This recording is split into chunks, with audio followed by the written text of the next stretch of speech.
अर्थान् प्रयच्छति सेवेतं जययोगीन्द्रं कामबाणचिरं सदा व्यासराजेन्दुमाशासे केन्द्रिकायस्य सम्मत दुर्वादिचोरान् विद्राव्यारक्षितं भुवनत्रयम् तपो विद्या विरक्त्यादि सद्गुणौघाकरान् वादिराजगुरून् वन्दे हयग्रीवनयाश्रयान् भक्तानां मानसान् भोजभानवे कामधेनवे नमतां कल्पतरवे जयीन्द्रगुरवे नमः प्रणमत्कामधेनुं च भजत्सुरतरूपम् श्रीभावबोधकृत्पारचिन्तामणिमुपात्मने श्रीमतो राघवेन्द्रस्य नमामि परपङ्कजे कामिताशेषकल्याणकरुणाकल्पपारपो श्रीसत्यबोधो निजकामधेनुः मायातमखण्डनचण्डभानुः दुरन्तपापप्रदहे कृशानुः तेयन्ममेष्टं गुरुराजसूनुः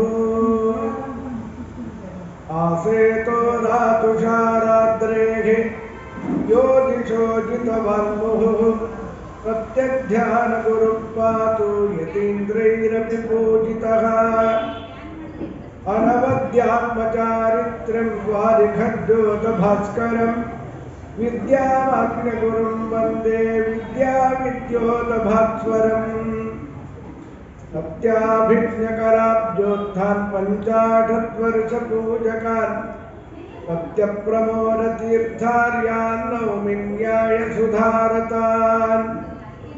तपस्वाध्यायशुश्रूषा कृष्णपूजारतं मुनिं विश्वेशमिष्टरं वन्दे परिव्राट्चक्रवर्तिनम्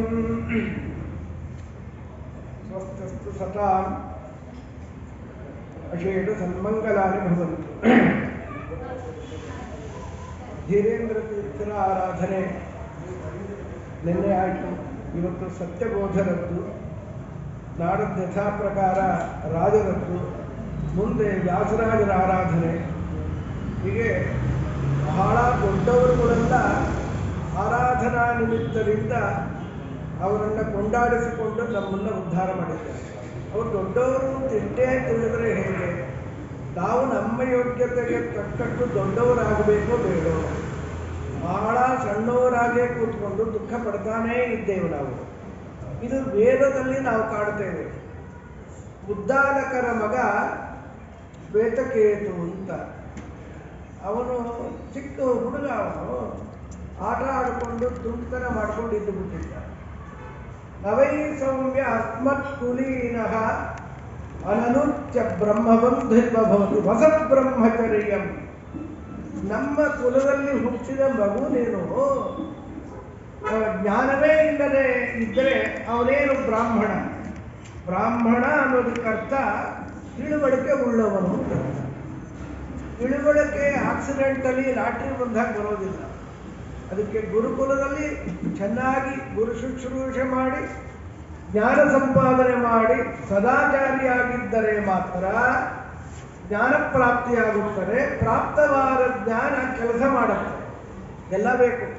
ಬರೀ ಜ್ಞಾನವೂ ಅಪ್ರಯೋಜಕ, ಬರೀ ಹುಚ್ಚುಚ್ಚು ಮಾಡಿ ಇದು ಅಪ್ರಯೋಜಕ. ವ್ರತ ನಿಯಮ ಎಲ್ಲ ಬೇಕು, ಪ್ರತಿಯೊಂದು ಬೇಕು. ಗದರಿಸಿದರು ಮಗನನ್ನ. 12 ವರ್ಷೇಚ್ಛ ಚತುರ್ವಿಂಶತಿ ವಯಸ್ಕರ ಸರ್ವಾನ್ ವೇದಾನ್ ಅಧೀತ್ಯ. ಎಲ್ಲ ವೇದಗಳನ್ನು 12 ವರ್ಷದಲ್ಲಿ ಓದ್ಕೊಂಡು ಮನೆಗೆ ಬಂದಾಗ ಸ್ತಬ್ಧಯೇಯ, ಅಹಂಕಾರ ಬಂದು ಹೋಗಿತ್ತು. ಇವ್ರು ನೋಡಿದ್ರು, ಆಗ ಜ್ಞಾನವೇ ಇಲ್ಲದೆ ತುಂಟತನದಿಂದ ಇದ್ದ. ಈ ಜ್ಞಾನ ಬಂದು ಅಹಂಕಾರಿ ಆದ್ರೆ ಎರಡೂ ಡೇಂಜರೇ. ಅಜ್ಞಾನಿಯಾಗಿ ಕೂತ್ಕೊಂಡಿದ್ರು ತಪ್ಪು, ಜ್ಞಾನ ಬಂದು ಅಹಂಕಾರ ಬಂದಿದೆ ಅಂದರೆ ಅವರು ಜ್ಞಾನ ಕೆಲಸ ಮಾಡಿಲ್ಲ ಅಂತ ಅರ್ಥ. ನಮಗೆ ನಮ್ಮ ಬ್ರಾಹ್ಮಣ್ಯ, ನಮ್ಮ ಮಾನುಷ್ಯ ಕೆಲಸ ಮಾಡಬೇಕು. ಅದು ಕೆಲಸ ಮಾಡಲಿಲ್ಲ ಅಂದರೆ ಕಲಿಪ್ರವೇಶ ಆಗಿ ಹಾಳಾಗಿ ಹೋಗ್ತೇವೆ ಅಲ್ವಾ? ನೋಡಿದ್ರೆ ಅವನಿಗೆ ಎಲ್ಲ ಶಾಕ್ ಟ್ರೀಟ್ಮೆಂಟ್ ಕೊಟ್ಟರು. ಯಾವುದೋ ಒಂದನ್ನು ತಿಳಿದ್ರೆ ಎಲ್ಲವೂ ತಿಳಿದಂತಾಗುತ್ತದಲ್ಲ, ಅದನ್ನು ತಿಳಿದಿದ್ದೀಯಾ ಅಂತ ಅವನ ಪ್ರಶ್ನೆನೇ ಅರ್ಥವಾಗಲಿಲ್ಲ. ಮುಖ ಸಣ್ಣಗಾಗ್ಬಿಡ್ತು. ಅದನ್ನು ತಿಳಿಸ್ಕೊಟ್ರು. ಹೇಗೆ ಒಂದನ್ನು ತಿಳಿದ್ರೆ ಮತ್ತೊಂದು ತಿಳಿದಂತೆ ಆಗತ್ತಲ್ಲ ಹೇಗೆ ಅನ್ನೋದಕ್ಕೆ ವಿಶದವಾಗಿ ಹೇಳಿದ್ರು. ಅದನ್ನು ನಾನು ಆ ಸಬ್ಜೆಕ್ಟ್ ಮುಟ್ಟೋದಿಲ್ಲ. ಆಮೇಲೆ ನನಗೆ ನನ್ನ ತಂದೆ ಕೇಳಿದ ಪ್ರಶ್ನೆಗೆ ಉತ್ತರ ಕೊಡೋದಕ್ಕೆ ಆ ಪ್ರಶ್ನೆನೇ ಅರ್ಥವಾಗಲಿಲ್ಲಲ್ಲ ಅಂತ ಮುಖ ಚಿಕ್ಕದು ಮಾಡಿಕೊಂಡಾಗ ಸಯೇಷ ಅಣಿಮ ಐತರಾತ್ಮ ವಿರುಗಂ ಸರ್ವಂ ಸಾ ಆತ್ಮ ತತ್ವಮಸಿ ಶ್ವೇತಕೇತು ಅಂತ ಈ ಉಪದೇಶವನ್ನು ಪ್ರಾರಂಭ ಮಾಡಿದರು. ಏನಿದ್ರ ಅಭಿಪ್ರಾಯ ಅಂದರೆ ಐತರಾತ್ಮ ವಿರುಗಂ ಸರ್ವಂ, ಎಲ್ಲವೂ ಭಗವಂತನ ಅಧೀನ, ಅವನ ದಾಸರು ನಾವು. ಅವನು ಈಶ, ಅವನು ಒಬ್ಬನೇ ಈಶ. ಜಗನ್ಮಾತೆ ರಮಾದೇವಿಯು ಕೂಡ ದಾಸಿಯೇ. ನಿತ್ಯನೂತನವ ಕಾಣುತ್ತ ಮಿಗಹರ್ಷದಿ ನಿಗಮಮಾನಿ ಮಹಾಲಕ್ಷ್ಮಿ ಸಂತೈಸಲು ಅನುದಿನವು ಅಂತ ಜಗನ್ಮಾತೆಯ ಸ್ಥಿತಿ ಎಷ್ಟು ದೊಡ್ಡದು ಅಂದರೆ ಅದು ಬ್ರಹ್ಮದೇವರಿಗೆ ಅರ್ಥವಾಗಲ್ಲ. ಆ ಇಬ್ಬರು ಬ್ರಹ್ಮವಾಯುಗಳು ಎಷ್ಟು ದೊಡ್ಡವರು ಅಂತ ಗರುಡದೇವರಿಗೆ ಅರ್ಥವಾಗಲ್ಲ ಅಂತ ಆಚಾರ್ಯರು ಅಂತಾರೆ. ಹೀಗೆ ಕೆಳಗೆ ಬಂದಾಗ ಎಲ್ಲೋ ಹೋಗಬೇಡಿ. ನಮ್ಮ ಗುರುಗಳು ಪರಮ ಪೂಜ್ಯ ಪೇಜಾರು ಶ್ರೀಪಾದಂಗಳವರು ವೃಂದಾವನತ್ತಾದರು 2000ನೇ ಇಸ್ವಿಯಲ್ಲಿ. ಅವರು ನಂಗೆ ಅರ್ಥವಾಗಿಲ್ಲ, ನಂಗೆಲ್ಲ ಬಹಳ ಜನಕ್ಕೆ ಅರ್ಥವಾಗಿಲ್ಲ. ಅರ್ಥವಾದರೆ ಅವರೇನು ಇವತ್ತು 35,000 ಕುಟುಂಬ ಅವರಿಂದ ಬದುಕತ್ತೆ ಅಂದರೆ ಅವ್ರ ತಪಸ್ಸೇನು, ಅವ್ರ ಜ್ಞಾನ ಏನು, ಅವ್ರಿಗೆ ಜೀವನದಲ್ಲಿ ಮರುವೇ ಇಲ್ಲ. ಮರೆಯೋದಿದೆಯಲ್ಲ ಅದು ಇಲ್ಲೇ ಇಲ್ಲ. ನೂರಾರು ಅದೇ ಹೇಳ್ತಾ ಹೋಗ್ಬಿಡ್ಬೋದು ಶಿಕ್ಷಣ ಕೂತ್ಕೊಂಡು. ಬೇಡ ಇವರೇ ಹೀಗಿದ್ರೆ ಈ ತಾರತಮ್ಯ ಮತದಲ್ಲಿ ಏನು ಅಂದರೆ ನಮ್ಮ ಗುರುಗಳು ಅರ್ಥವಾಗಲ್ಲ.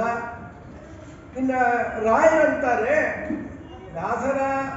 ವ್ಯಾಸರಾಜರು ಹೇಳಬೇಕು ಸುಧಾ ಗಾಂಭೀರ್ಯವನ್ನ, ವ್ಯಾಸತೀರ್ಥಾಲಯ ಕ್ಷಮಾಹ, ನಾನೇನು ಹೇಳಿಯಲು ಸುಧಾ ಗಾಂಭೀರ್ಯವನ್ನು ಅಂತಾರೆ.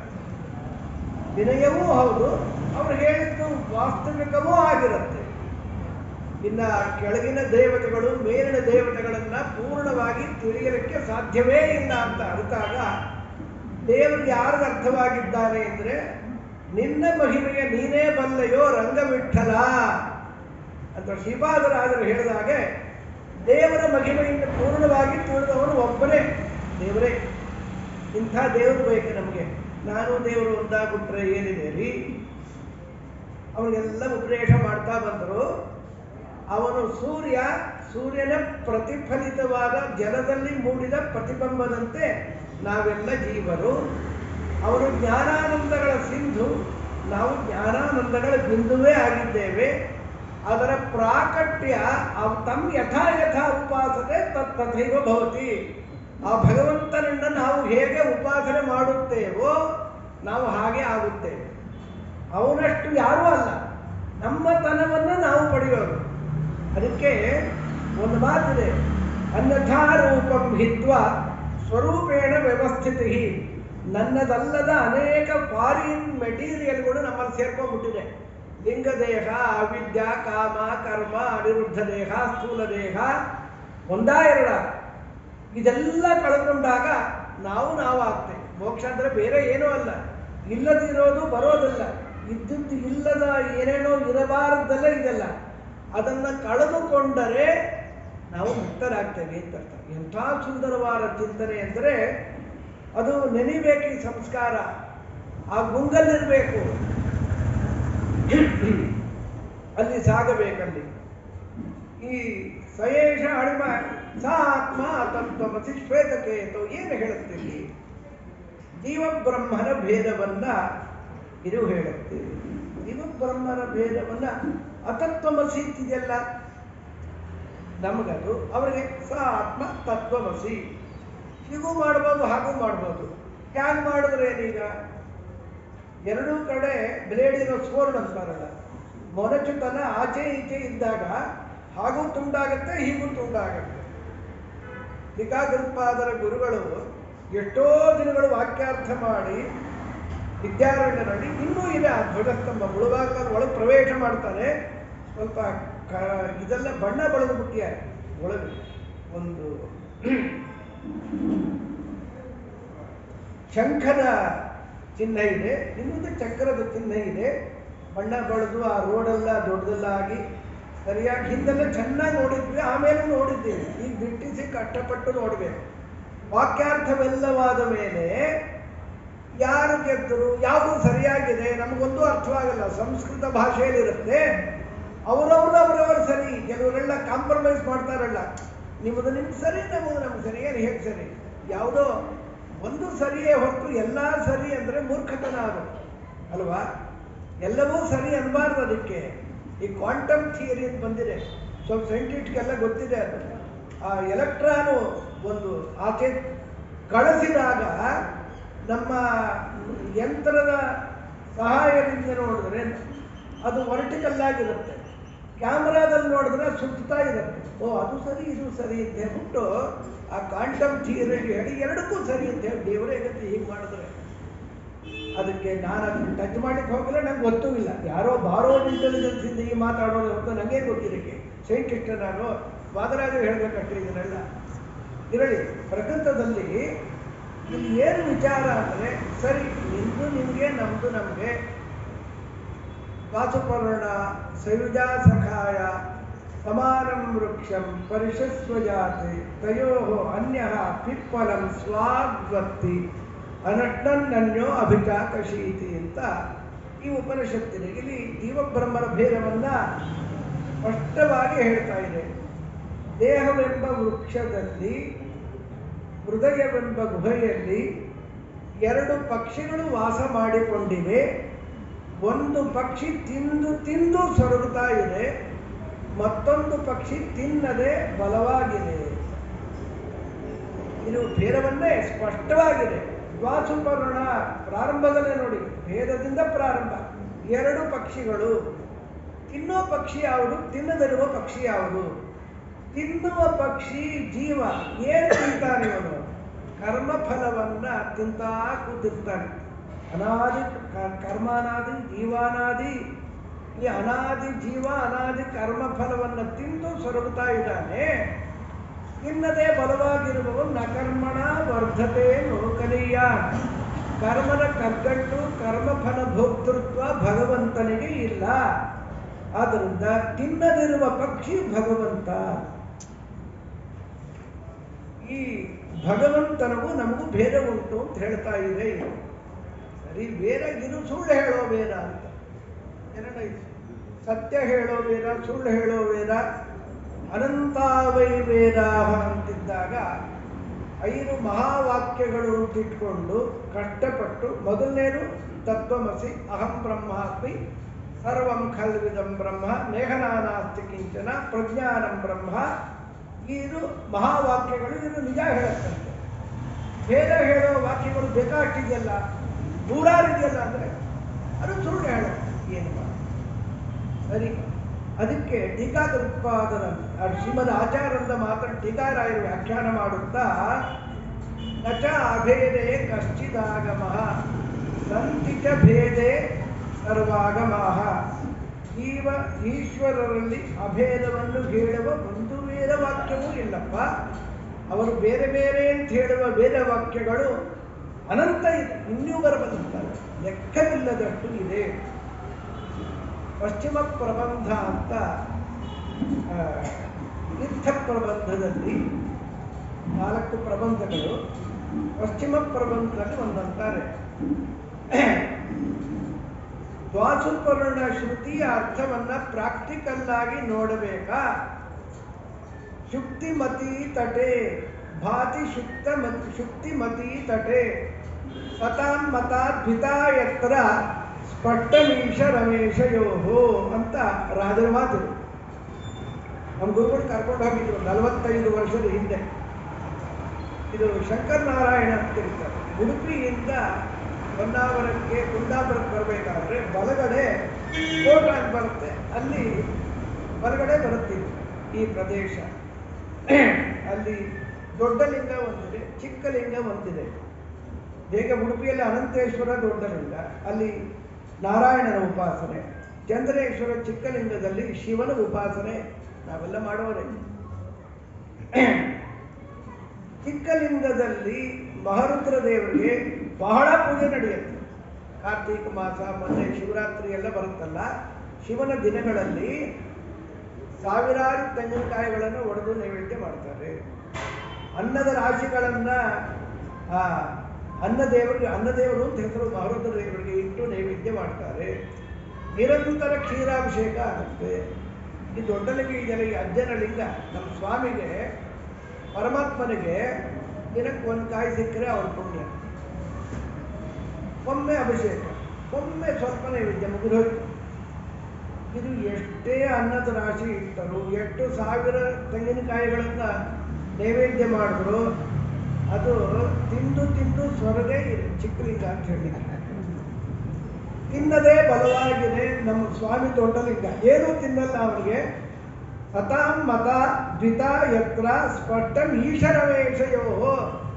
ಈಶರಮೇಶರ ಭೇದವನ್ನು ಪ್ರಾಕ್ಟಿಕಲ್ ಆಗಿ, ದ್ವಾಸುಪರ್ಣ ಶ್ರುತಿಯ ಅರ್ಥವನ್ನು ಪ್ರಾಕ್ಟಿಕಲ್ ಆಗಿ ನೋಡಬೇಕಾದ್ರೆ ಶಂಕರ್ ಕ್ರೋಡನಾರಾಯಣ ಅಂತ ಕರೀತಾರೆ ಸಂಸ್ಕೃತದಲ್ಲಿ. ಕ್ರೋಡನಾರಾಯಣ ಕ್ಷೇತ್ರಂ ಭಾತಿ ಶುಕ್ತಿಮತಿ ತಟೆ ಸತಾಂ ಮತ ದ್ವಿತಾಯತ್ರ ಸ್ಪಷ್ಟಂ ಈಶರಮೇಶಯೋ. ಈಶಾ ರಮೇಶ, ಈಶಾ ಜೀವಕೋಟಿ ಪ್ರವಿಷ್ಟ, ರಮೇಶ ಅವನೊಬ್ಬನೇ ಈಶ. ನೋಡಿರ್ಬೇಕಾದ್ರೆ ಇಲ್ಲಿ ಇಂಥ ರಾಜರಂತಾರೆ, ಅವತ್ತು ಇಂಥದ್ದೇ ವಿಚಾರಗಳು, ಲಕ್ಷ ಲಕ್ಷ ವಿಚಾರಗಳನ್ನು ಎಲ್ಲಿ ನೋಡಿದ್ರು ಅಲ್ಲಿ ಪ್ರತಿಪಾದನೆ ಮಾಡಿದ್ರಿ. ಬೇರ ಸೌರಭ ಅಂತಿದೆ ಮುಕ್ತಿ ಮಲ್ಲಿಕೆ 5 ಸೌರಭಗಳು.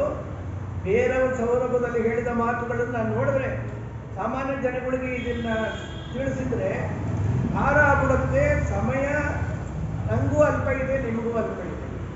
ಅದನ್ನೆಲ್ಲ ಯಾವ ಸಾಧ್ಯವೋ ಕೇಳುವ ಪ್ರಯತ್ನ ಪಡದೆ ನಡಿ.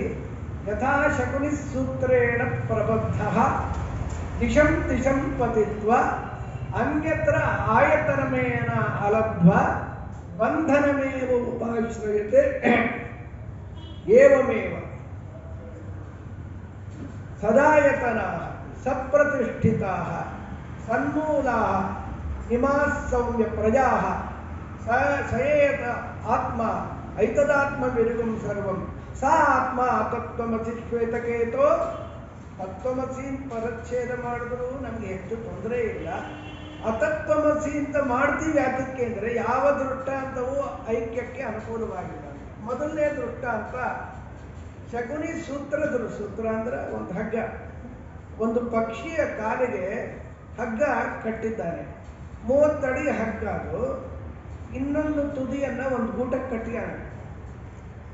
ಈ ಪಕ್ಷಿ ದಿಶಂ ದಿಶಂ ಪತಿತ್ವ ಹಾರಿತು, ಮೇಲೆ ಕೆಳಗೆ ಎಲ್ಲ ಕಡೆ ಹಾರಿತು.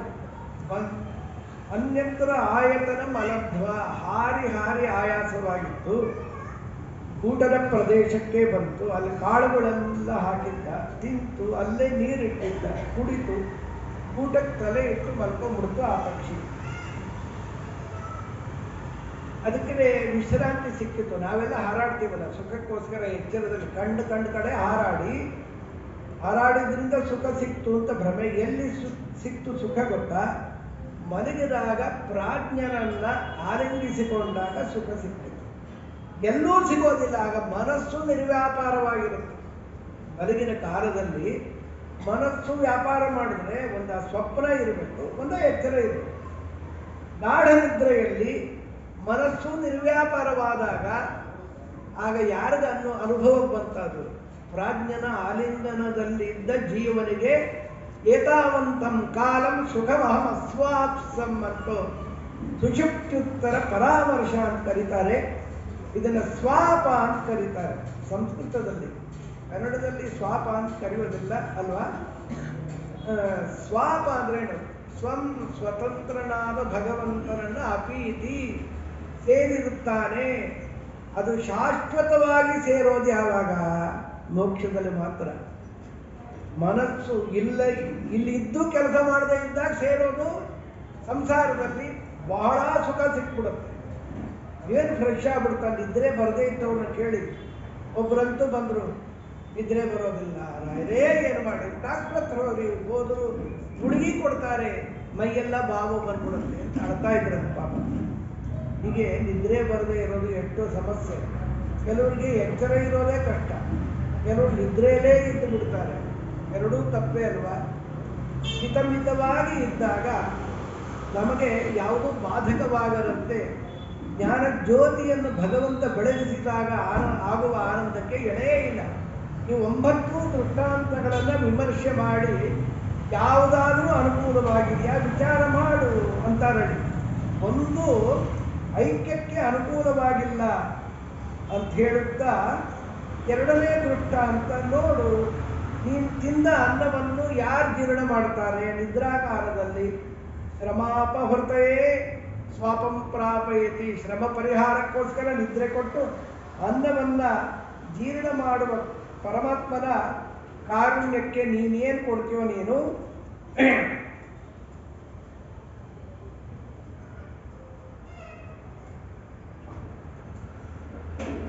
ವೃಕ್ಷ ರಸಗಳ ದೃಷ್ಟಾಂತವನ್ನು ಇನ್ನೊಂದು ಕೊಡ್ತಾರಲ್ಲಿ.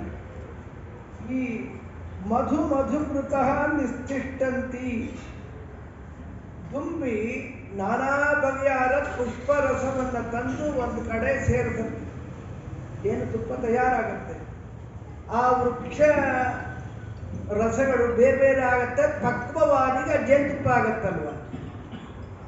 ಇದು ಒಂದಾಯ್ತೋ ಏನಾಯ್ತು? ಇಲ್ಲಿ ರಸಗಳು ಬೇರೆ ಬೇರೆನೇ ಆಗಿದೆ. ಅದು ಪಾಕವಾಗಿ ಮಧುವಾಗಲಿ ಜೇನುತುಪ್ಪವಾಗಲಿ.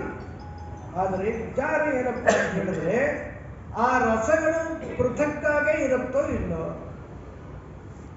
ಈ ವೃಕ್ಷದ ರಸ ಇದು ಅಂತ ದುಂಬಿ ತಂದು ಶೇಖರ ಮಾಡುತ್ತೆ ಹೊರತು ಗೊತ್ತಿಲ್ಲ. ಆ ಭೇದವನ್ನು ತಿಳಿಯದೆ ವ್ಯಕ್ತಿ ಹೇಗೆ ದೇವರನ್ನು ಸೇರಿದ ಬೇರೆ ಬೇರೆ ಆಗಿರೋ ಬರೀ ದೃಷ್ಟಾಂತ ಕೊಟ್ಟು ನಾವು ಪರಮಾತ್ಮನಿಂದ ಭಿನ್ನನಾಗಿಲ್ಲ ಅಂತ ಭೇದವನ್ನು ಅರಿಯತೆ ಹೋದರೆ ವ್ಯಾಘ್ರೋವಾ ಸಿಂಹೋವಾ ಮೃಗೋವಾ ವರಾಹೋವಾ, ಅವನು ಹುಲಿಯಾಗಿ ಬಿಡ್ಬೋದು, ಸಿಂಹವಾಗಿ ಬಿಡ್ತಾನೆ, ತೋಳವಾಗಿ ಬಿಡ್ತಾನೆ, ಇನ್ನೇನೋ ಆಗಿ ಹುಟ್ಟಿ ಅನರ್ಥವನ್ನು ಹೊಂದುತ್ತಾನೆ. ಆ ಭೇದ ಇದೆ. ಜೀವ ಪರಮಾತ್ಮರ ಭೇದವಿರು ತಿಳಿಯದಿದ್ದರೆ ಹೀಗೆಯೇ ಆಗುತ್ತದೆ. ಇನ್ನೊಂದು ದೃಷ್ಟಾಂತ, ನದಿ ಸಮುದ್ರ ದೃಷ್ಟಾಂತ. ಪೂರ್ವ ದಿಕ್ಕಿನಿಂದ ನದಿಗಳೆಲ್ಲ ಹರಿದು ಬರುತ್ತೆ. ಗಂಗಾವಿ ನದಿಗಳು ಪೂರ್ವ ದಿಕ್ಕಿನಲ್ಲಿ ಸಮುದ್ರವನ್ನು ಸೇರುತ್ತೆ. ಪಶ್ಚಿಮ ದಿಕ್ಕಿನ ಸಮುದ್ರವನ್ನು ಕಾವೇರಿ ಮೊದಲಾದ ಪಶ್ಚಿಮ ದಿಕ್ಕಿನಲ್ಲಿ. ಹೀಗೆ ಬೇರೆ ಬೇರೆ ದಿಕ್ಕಿನಿಂದ ಹರಿಯ ಬಂದ ನದಿಗಳೆಲ್ಲ ಸಮುದ್ರವನ್ನು ಸೇರುತ್ತೆ. ಸಮುದ್ರದಲ್ಲಿ ಎಲ್ಲರೂ ಒಪ್ಕೊಂಡಿದ್ದಾರೆ, ಕರೆಂಟ್ಸ್ ಬೇರೆ ಬೇರೆ ಇರುತ್ತೆ. ಸಮುದ್ರದ ಒಳಗೆ ಆ ನದಿ ನೀರು ಸೇರಿದಾಗ ಅದು ಸಮುದ್ರವೇ ಆಯ್ತಾ? ಆಗೋದಿಲ್ವೇ? ಬೇರೆ ಬೇರೆನೇ ಇರುತ್ತೆ. ಬೇರೆ ಹೇಗೆ ಅಂತೀರಿ? ಒಂದು ಪಾತ್ರೆ, ಆ 1 ಲೀಟರ್ ನೀರಿನಲ್ಲಿ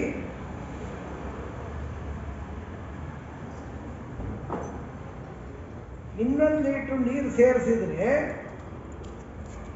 2 ಲೀಟರ್ ಆಗುತ್ತೆ ಹೊರತು ಅದು ಒಂದಾಯ್ತಾ? ಅದ್ಯಾರು ಅಂತಾರೆ, ಯಥೋ ವೃದ್ಧಿಗೆ ಪ್ರದೃಶ್ಯತೆ. ಒಂದಾಗಿಲ್ಲ. ಯಾತಕ್ಕೆ ಅಂದರೆ ಹೆಚ್ಚಾಯ್ತಲ್ಲ, ನೀನೇ ತಿಳ್ಕೊ.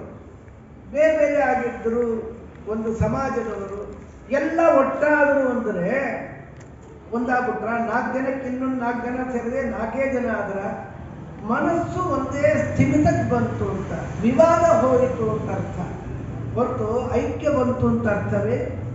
ಯಥಾ ಗಾವ ಗೋಷ್ಠೆ ಏಕೀಭವಂತಿ ಅಂತಾರೆ. ಗೋವುಗಳೆಲ್ಲ ಹಟ್ಟಿಯಲ್ಲಿ ಕೊಟ್ಟಿಗೆಯಲ್ಲಿ ಒಂದಾದವು ಅಂದರೆ 100 ಗೋವುಗಳು ಮೈಕೊಂಡು ಬಂದು ಎಲ್ಲ ಒಂದಾಗ್ಬಿಟ್ರೆ ಗತಿ ಏನ್ರಿ? ಬೇರೆ ಬೇರೆ ಆಗಿತ್ತು. ಹೇಗೋ ಹಾಗೆ ಸರ್ವಾ ಪ್ರಜಾ ಸತಾಗಮ್ಯ ನವಿರುಹು. ನಿರ್ದೋಷನಾದ ಭಗವಂತನನ್ನು ಸೇರಿ ನಿದ್ರೆ ಮುಗಿದ ಮೇಲೆ ಮತ್ತೆ ಹೊರಗೆ ಬರ್ತಾನೆ. ಆದರೆ ನಾವು ದೇವರನ್ನು ಸೇರಿದ್ವಿ, ದೇವರಿಂದ ಹೊರಗೆ ಬಂದ್ವಿ ಅಂತ ಎಚ್ಚರಗೊಂಡಾಗ ಯಾರು ಅನುಸಂಧಾನ ಮಾಡ್ತಾರ್ರಿ? ಅದರಲ್ಲೂ ಅಲ್ರಾಮ್ ಬೇಗ ಹೊಡ್ಕೊಂಡ್ಬಿಡುತ್ತೆ. ಬೆಳಗ್ಗೆ 2:30 ದ್ವಾದಶಿ ಸಿಟ್ಟು ಬರುತ್ತೆ ಕೆಲವ್ರಿಗೆ, ಅಡುಗೆ ಮಾಡೋರಿಗೆ ಹೊಡ್ಕೊತಾರೆ, ಶಂಖವಾದ್ಯ ಮಾಡ್ತಾರೆ. ಯಾಕಪ್ಪ ಅಂತ ದೂರದಲ್ಲಿ ಇಟ್ಟಿರ್ತಾರೆ, ಹತ್ತಿರ ಇದ್ರೆ ಹೀಗಂತ ಬರ್ಕೊಂಡ್ಬಿಡ್ತಾರೆ ಅಂತ ನಾವು ನೋಡ್ತೀವಲ್ಲ ಸಂಸಾರದಲ್ಲಿ. ಅದು ದೇವರಿಂದ ಬಂದ್ವಿ ಅಂತ ಅರ್ಥವಾಗಲ್ಲ. ಸರ್ವಪ್ರಜಾಹ ಮೇ ಏನಾಗತ್ತೆ, ದೇವರಿಂದ ಭೇದವನ್ನು ತಿಳಿಯದೆ ಹೋದರೆ ಅವರು ಪ್ರಾಣಿಯಾಗಿ ಹುಟ್ಟುಬಿಡ್ತಾರಲ್ಲಿ. ಅಣಿಮ ಏತದಾತ್ಮಮಿದಂ ಸರ್ವಂ ಸತ್ಯ ಅಂಥೇಳಿ ಮಹತೋ ವೃಕ್ಷಸ್ಯ ಮೂಲೆ ಇನ್ನೊಂದು ದೃಷ್ಟಾಂತ ಕೊಡ್ತಾರೆ. ದೊಡ್ಡ ಮರ, ಅದಕ್ಕೆ ಮೂಲದಲ್ಲಿ ಟೊಂಗೆಗಳಲ್ಲಿ ಎಲ್ಲಿ ಕೊಡಲಿ ಪೆಟ್ಟು ಬಿದ್ದರೂ ದೇವರು ಸನ್ನಿಧಾನ ಇರೋ ಮತ್ತೆ ಚಿಗಿತು ಬಿಡುತ್ತೆ. ದೇವರೇನಾದರೂ ಬಿಟ್ಟು ಹೋದ್ರ ಅಥಸಾ ಶುಷ್ಯತಿ, ಒಂದು ಕೊಂಬೆಯಿಂದ ಹೊರಗೆ ಬಂದರೆ ಕೊಂಬೆ ಒಣಗತ್ತೆ, ಇಡೀ ಮರದಿಂದ ಹೊರಗೆ ಬಂದರೆ ಇದ್ದಕ್ಕಿದ್ದ ಒಣಗೋಗುತ್ತೆ, ಕಾರಣವೇ ಬೇಕಾಗಿಲ್ಲ, ದೇವರು ಹೊರಗೆ ಬಂದಿರ್ತಾರಲ್ಲಿ. ಬೆರಳಿ ಸುತ್ತಾಗಿ ಮಾಡಿದ್ರೆ ತತ್ವಾಭಿಮಾನಿ ದೇವತೆಗಳು ಹೊರಬಂದು ಆ ಒಂದು ಭಾಗ ಕೆಲಸ ಮಾಡದೆ ಹೊರಗುತ್ತಲ್ಲಿ. ಇವನಿಗೇನಿದೆ ಅಧಿಕಾರ ಇಲ್ಲಿ, ಇವನ ಸ್ವಾತಂತ್ರ್ಯ ಏನಿದೆಯಪ್ಪ ಅಲ್ಲಿ, ಇನ್ನೂ ಗೊತ್ತಾಗ್ಲಿಲ್ವಾ? ಒಂದು ದೇವರ ಸಾಮರ್ಥ್ಯ ನೋಡಬೇಕಾ? ಒಂದು ಹಣ್ಣನ್ನು ತೊಂಬ, ನೆಗ್ರೋಧ ಫಲಮಥರ್ಮಾಹಾರ, ಈ ನೆಗ್ರೋಧ ಆಲದ ಮರದ ಒಂದು ಹಣ್ಣು ತೊಂಬ, ಒಡೆಯಿಂದ ಏನು ಕಾಣಿಸ್ತಾ ಇದೆ? ಭಿನ್ನ ಭಗವಃ ಹಿಮತ್ರ ಪಶ್ಯಸಿ ಅಣ್ಣ ಇವೆ ಧಾಮಾಹ, ಚಿಕ್ಕ ಚಿಕ್ಕ ಧಾನ್ಯಗಳು ಇನ್ನೂ ಒಡಿ ಭಿನ್ನೀತಿ, ಏನು ಕಾಣಿಸ್ತಾ ಇಲ್ಲ. ಓ ನನ್ನ ನಿಬಾಲಯಸೆ, ಯಾವುದನ್ನ ನೀನು ನೋಡ್ಲಿಕ್ಕೆ ಆಗ್ತಾ ಇಲ್ಲಲ್ವಾ? ಆ ಬೀಜದ ಒಳಗಿರುವ ಮಹಾಶಕ್ತಿ ಇಷ್ಟು ಮಹಾನ್ಯಗ್ರೋಧಸ್ತಿಷ್ಠತಿ, ದೊಡ್ಡ ಆಲದ ಮರ ಚಿಕ್ಕ ಬೀಜದಲ್ಲಿ ಇದೆ, ಅದರ ಶಕ್ತಿಯಲ್ಲಿದೆ. ಮುಂದೇನೀಗ ಶಕ್ತಿ ಕಾಣುತ್ತಾ ಇಲ್ಲ, ಅದರ ನೀನು ಒಪ್ಕೊಳ್ಳೇಬೇಕಲ್ವಾ? ಬೇರೆ ಬೇರೆ ಅಂತ ಆ ಸಣ್ಣದಾದ ಧಾನ್ಯದ ಕಣದಲ್ಲಿ ಇರುವ ಭಗವತ್ ಶಕ್ತಿಯನ್ನ ತಿಳಿದುಕೊಳ್ಳಯ್ಯ ಅಂಥೇಳಿ ಅಥ ಸೌಮ್ಯ ಮಹತೋ ವೃಕ್ಷಸ್ಯ ಶಾಖಾಂ ಜೀವೋ ಜಘಾತಿ. ಜೀವ ಅಂದ್ರೆ ನಾವು ಅನ್ಕೊಂಡ್ಬಿಡ್ತೀವಿ, ಎಲ್ಲರೂ ಹಾಗೆ ಹೇಳಿಬಿಟ್ಟಿದ್ದಾರೆ. ಜೀವೋ ಜೀವವಿದಾಂ ನೇತ, ದೇವರಿಗೆ ಸಹಸ್ರನಾಮ ಪಾರಾಯಣ ಮಾಡೋದು ಗೊತ್ತು. ನಾವು ಸುಮ್ಮನೆ ಜೀವರು, ನಿಜವಾದ ಜೀವ ದೇವರು. ಇಡೀ ಪ್ರಪಂಚಕ್ಕೆಲ್ಲ ಜೀವನವನ್ನು ಕೊಟ್ಟುವವನು ಜೀವ, ಮಹಾಜೀವ ಭಗವಂತ. ಆದ್ರಿಂದ ಅವನು ಇರೋ ತನಕ ಹಾಗಿರುತ್ತಲ್ಲಿ. ಅವನು ಹೋಗಿಬಿಟ್ಟ ಅಂತ ಹೇಳಿದ್ರೆ ಮುಗಿದೋಗ್ತಲ್ಲಿ, ಯಾವ ಕೆಲಸವೂ ಇಲ್ಲ.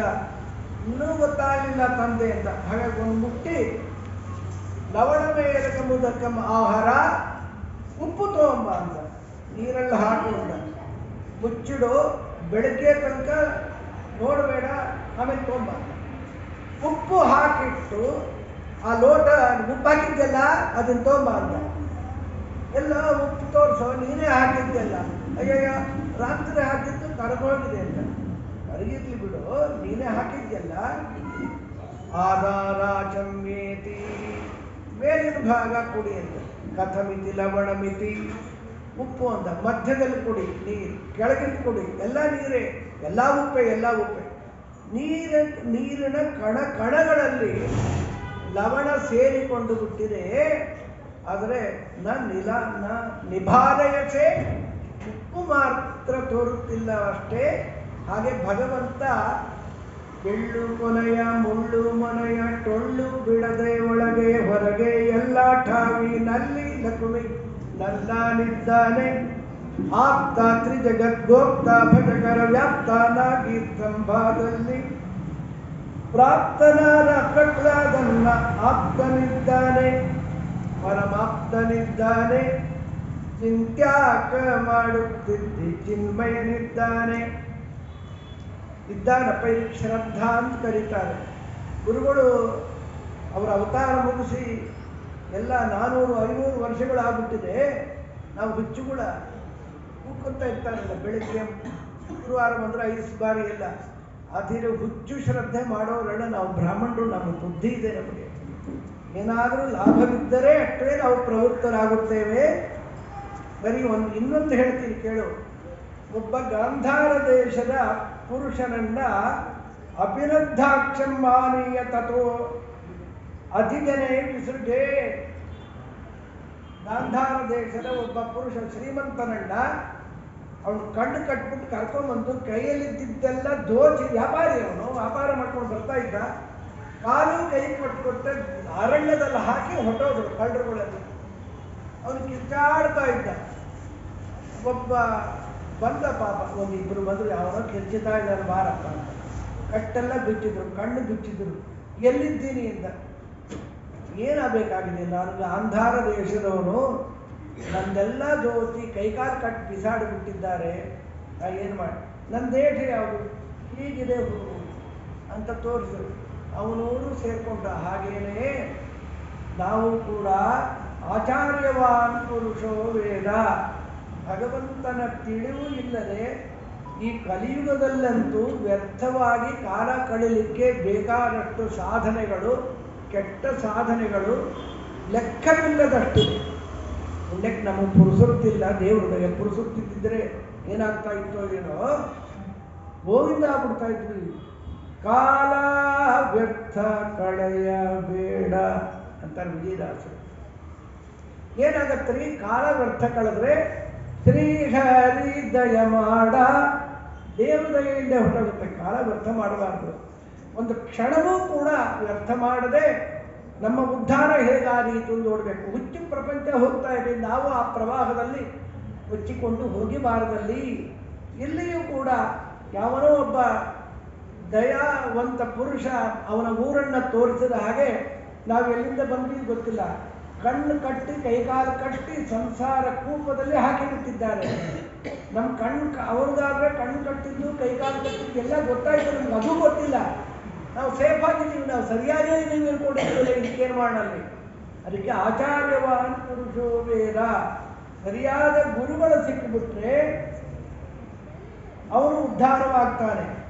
ಇದರಿಂದ ಗುರು ಬೇರೆ, ಅವರು ಕಟ್ಟು ಬೇರೆ, ಆ ಪುರುಷ ಬೇರೆ, ಭಗವಂತ ಬೇರೆ, ಇಲ್ಲಿ ಎಲ್ಲಿ ಅಭೇದಕ್ಕೆ ಎಣೆಯೇ ಇಲ್ಲ ಅಂತ ಹೇಳಿ ಉಪತಾಪಿನಂ ನಮ್ಮ ಅಸ್ವಾತಂತ್ರ್ಯವನ್ನ ಬಹಳ ಸುಂದರವಾಗಿ ವರ್ಣನೆ ಮಾಡುತ್ತಾ ಇಲ್ಲಂತಾರಲ್ಲಿ. ಸಾಯಲಿಕ್ಕೆ ಕೌಂಟಿಂಗ್ ಡೇಸ್ ಅಂತಾರಲ್ಲ, ಹುಲ್ಲುಗಡಸು ಬಿಟ್ಟಿದೆ. ಡಾಕ್ಟ್ರೆಲ್ಲ ಪಾಪ ಬೇಕಾದ ದುಡ್ಡೆಲ್ಲ ಕಿತ್ಕೊಂಡಾದ ಮೇಲೆ ಅವ್ರಿಗೂ ಸ್ವಲ್ಪ ಕರುಣೆ, ಇನ್ನು ಸತ್ತ ಮೇಲೆ ಕಿತ್ಕೊಂಡಿರ್ತಾರೆ. ಇವನು ಬದುಕಿದ್ದಾಗಲೇ ಬಿಟ್ಟು ಇನ್ನೇನು ಪ್ರಯೋಜನ ಇಲ್ಲ, ಎಲ್ಲ ಮೆಡಿಕೇಶನ್ ಮುಗಿದೋಗಿದೆ, ಕರ್ಕೊಂಡು ಹೋಗ್ರಿ ಅಂತ. ಉಪತಾಪಿನಂ ಜ್ಞಾತಯ ಪರ್ಯುಪಾಸದೆ ಜ್ಞಾನಾಸಿ, ಕಣ್ಣು ಬಿಟ್ಟಿರ್ತಾನೆ, ನೋಡ್ತಾ ಇರ್ತಾನೆ, ಇವ್ರು ಯಾರು ಅಂತ ಪತ್ತೆ ಹಚ್ಚೋದಿಲ್ಲ. ತತ್ವಾಭಿಮಾನಿ ಚೇತನಗಳೆಲ್ಲ ಕೆಲಸ ನಿಲ್ಲಿಸ್ಬಿಟ್ಟಿಯಾರಲ್ಲಿ. ಜ್ಞಾನಾಸಿ ಮಾನ್, ನಾನು ರಾಮರಾಯನಿಗೆ ಗೊತ್ತಾಯಿದೆ, ಅವ್ರ ಪ್ರಶ್ನೆನೇ ಕಿವಿಗೆ ಹೋಗ್ತಾ ಇಲ್ಲ. ಗೊತ್ತಾಗೋದೇನು ಬಂತ್ರಿ? ಮನಪ್ರಾಣಿ ಪ್ರಾಣಸ್ತೇಜಸಿ ತೇಜಪರಸ್ಯಾಂ ದೇವತಾಯಾಂ ತಾವಜ್ಜಾನಾಥಿ. ಎಲ್ಲ ತತ್ವಾಭಿಮಾನಿ ದೇವತೆಗಳು ಪರದೇವತೆಯಲ್ಲಿ ಸೇರಿಬಿಟ್ಟ ಮೇಲೆ ಮುಂದೇನಿದೆ ಅಲ್ಲಿ ಯಾವುದು ಗೊತ್ತಾಗೋದಿಲ್ಲ, ಅವರಿಗೆ ಜ್ಞಾನವೇ ಇರೋದಿಲ್ಲ. ಅಲ್ಲಿ ನಾವು ಅಸ್ವತಂತ್ರರು ಅನ್ನೋದು ದಿನದಲ್ಲಿ ಅನೇಕ ಬಾರಿ ಗೊತ್ತಾಗತ್ತೆ, ಸಾಬೀತಾಗತ್ತೆ. ನಾವು ಅಂದುಕೊಂಡಿದ್ದು ಕೆಲವೇ ಆಗತ್ತೆ, ಬಹಳವಾಗಿ ಆಗೋದಿಲ್ಲ. ಊಟ ಮಾಡಿದ್ವಿ, ಇವತ್ತು ಮಾಡಿದ್ವಿ, ನಾಳೆ ಊಟ ಮಾಡಿ ರೊಟೀನ್ ಸಾಗಿದ್ರೆ ನಮ್ಮ ಪುಣ್ಯ. ಹೀಗೆ ಆಗತ್ತೆ ಅಂತ ಏನು ಗ್ಯಾರಂಟಿ? ಆಗಬಹುದು, ಆಗದೇ ಇರಬಹುದು ಅಲ್ವಾ? ಇಲ್ಲೂ ಕೂಡ ಸಾವು ಸಮೀಪಿಸಿದಾಗಂತೂ ಪೂರ್ಣ ಅಸ್ವತಂತ್ರನಾಗಿ ಬಿಟ್ಟಾಗ ಯಾರ ಅಧೀನ ಈ ಜೀವ, ಅವನನ್ನು ನೋಡಿಕೊಳ್ಳುವವರು ಯಾರು? ಸಯೇಷ ಅಣಿಮ ಐತರಾತ್ಮ ಸರ್ವಂ ಅಂದ್ರೆ ಗೊತ್ತಾ, ಎಲ್ಲ ಸ್ವತಂತ್ರನಾದ ಭಗವಂತನ ಅಧೀನಕ್ಕೆ ಒಳಪಟ್ಟಿದ್ದಲ್ಲಿ ಆತ್ಮ ಅತತ್ವಮಸಿ ಶ್ವೇತಕೇತು ಭೂಯೇವ ಮಾ ಭಗವಾನ್ ವಿಜ್ಞಾಪೈ. ಇನ್ನೊಂದಿಟ್ಟು ಹೇಳುತ್ತಂತೆ, ತೃಪ್ತಿ ಆಗ್ತಾ ಇಲ್ಲ ಅಂತ ಶ್ವೇತಕೇತು ಅಂತ. ಪುರುಷಕಂ ಸಂವ್ಯ ಉತ ಹಸ್ತಗೃಹೀತಂ. ಒಬ್ಬ ಕಳ್ಳ ಸಿಕ್ಕ, ಇಬ್ಬರು ಸಿಕ್ಕು, ಇಬ್ಬರು ಲೂಟ್ ಮಾಡಿಬಿಟ್ಟಿದ್ದಾರೆ, ಕಳ್ಳರೇ ಇವರು. ಹಳೆಯ ಕಾಲದಲ್ಲಿ ಯಾವಾಗಿತ್ತು, ನಾವು ಪುರಾಣದಲ್ಲೂ ನೋಡಿಲ್ಲ ಇದನ್ನ, ಬೇರೆ ಹೇಳ್ತಾರೆ. ಏನೋ ಇರುತ್ತೆ, ನಮಗೆ ಗೊತ್ತಿಲ್ಲದ ಪುರಾಣಗಳು ಇರುತ್ತಲ್ಲಿ. ಒಬ್ಬನ ಬಗ್ಗೆ ಡೌಟ್ ಇತ್ತು, ಅವನ ಕೈಯಲ್ಲಿ ಕೊಟ್ಟು, ನೀನು ಕಳ್ಳನಾದರೆ ನಿನ್ನ ಕೈ ಸುಟ್ಟು ಬಿಡುತ್ತೆ. ಕೆಂಪಾಗಿ ಕಾದ ಕೊಡಲಿ ಇರುತ್ತಾನೆ, ಆ ಭಾಗ ಮುಂಭಾಗವನ್ನು ಮುಟ್ಟು ಅಂದರು. ಅವನು ಧೈರ್ಯವಾಗಿ ಹಿಡ್ಕೊಂಡ, ಕೈ ಸುಳ್ಳೆ ಇದು ಇರುತ್ತೆ. ಇದಕ್ಕಿಂತ ಕೋರ್ಟ್ ಹೋಗಬೇಕು, ನಮ್ಗೆ ವರ್ಡಿಕ್ಟ್ ಕೊಡೋರೇ ಕಳ್ಳರುಗಳು ಇರ್ತಾರೆ. ದುಡ್ಡು ಚೆನ್ನಾಗಿ ತಿಂದುಬಿಟ್ರೆ ದೇವರೇ ಗತಿ. ಆಗ ಈ ರೀತಿ ನಿದರ್ಶನಗಳದು. ಅವನ ಕೈ ಸುಳ್ಳಿಲ್ಲ, ಓ ನೀನು ಕಳ್ತನ ಮಾಡಿಲ್ಲ ಅಂತ ಬಿಟ್ಬಿಟ್ರು. ಸಯರಿತಸ್ಯ ಕರ್ತಾ ಭವತಿ ತಥೇವ ಅನುತಮಾತ್ಮಾನಂ ಕುರುತೆ ಸೋ ಅನುತಾವಿಸಂದಃ ಅನುತೇನ ಆತ್ಮಾನಮಂತರ್ಧಾಯ ಪರುಷಂ ತಪ್ತಂ ಪ್ರತಿಗೃಹಾತಿ ಸದಖ್ಯತೆ ಅಥ ಅನ್ಯತೆ. ಕೈ ಸುಟ್ಟೋಯ್ತವರಿಗೆ, ಆಮೇಲೆ ಅವನಿಗೆ ದಂಡನೆ ಆಯಿತು. ಹಾಗೇನೆ ಇಲ್ಲಿಯೂ ಕೂಡ ಮನುಷ್ಯನಾದವನು ಭಗವಂತನಿಂದ ಐಕ್ಯ ಚಿಂತನೆ ಮಾಡುತ್ತಾನಲ್ಲ, ಅವನು ಕಳ್ಳ. ಹೇಗೆ ಕಳ್ಳ?